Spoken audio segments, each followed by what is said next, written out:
Okay बच्चों,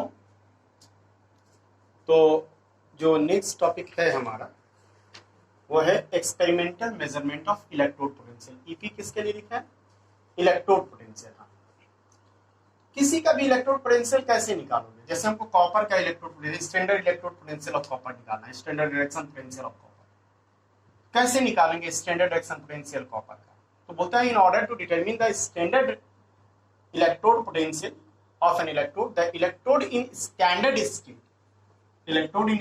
state is connected to SHE, standard hydrogen electrode, to constitute a cell।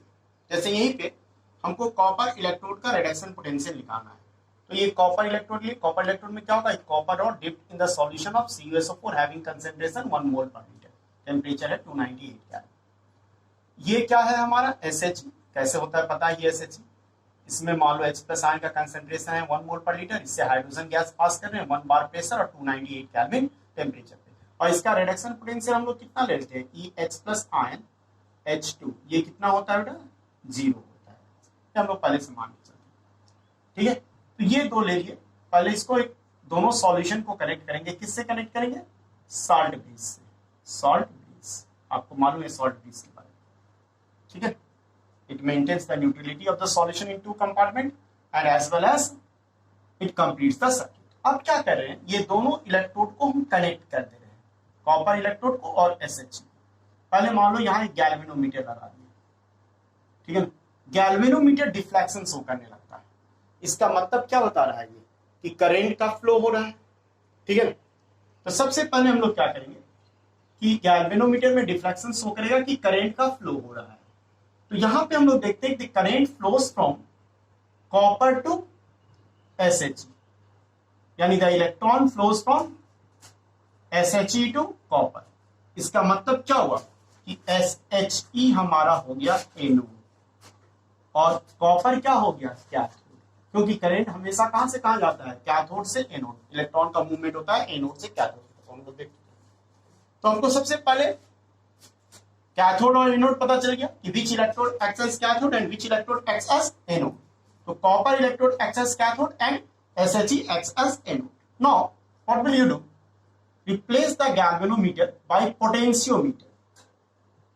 The reading in potentiometer will give us the EMF of this cell and the standard EMF of this cell is observed 0.76 volt, ठीक है।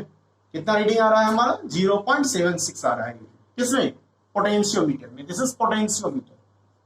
Potentiometer is used to measure the क्या चीज? EMF of the cell.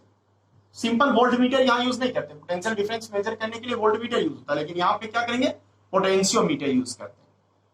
अब तो ये क्या दे देगा? Standard EMF of the cell. Now you know E nought cell equal to क्या होता है? सॉरी, ये क्या था? कॉपर था ना? नहीं, कॉपर के केस में ये आया 0.34 वोल्ट। सॉरी, 0.34 वोल्ट, 0.34 वोल्ट, ठीक है।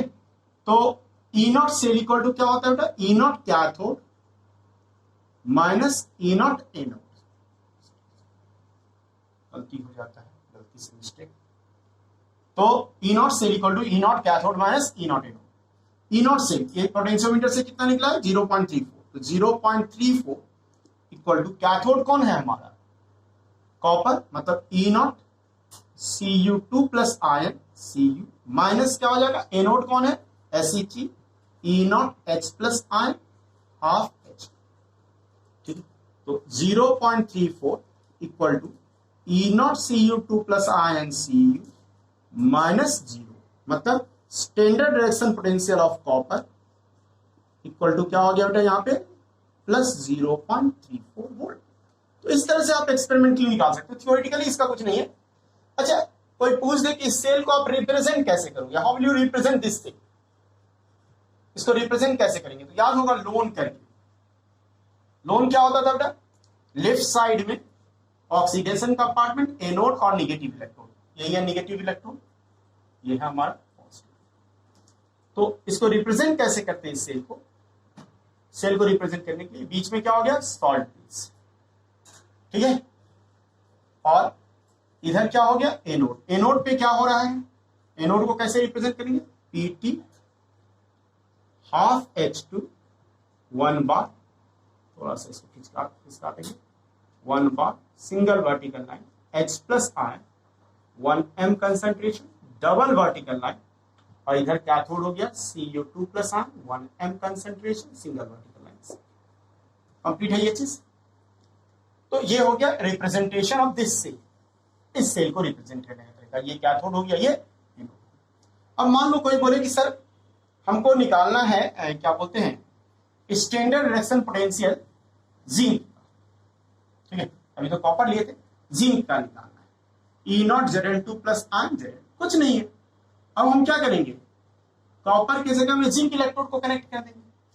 यहां पे क्या होता है, जब आप गैल्वेनोमीटर लगाओगे तो आपको पता चलेगा कि इलेक्ट्रॉन का फ्लो अपोजिट डायरेक्शन, मतलब इस केस में कॉपर से होता था SHE की तरफ, उसमें SHE से क्या होता है जिंक की तरफ होगा।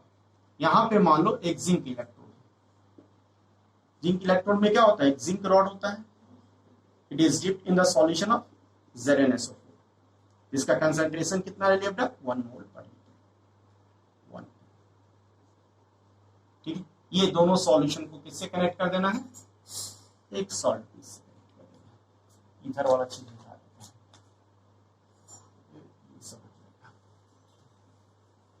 इधर वाला इसको हटा दो, अब इसको कनेक्ट करेंगे हम लोग, यहाँ पे चीज था H2 1 ठीक।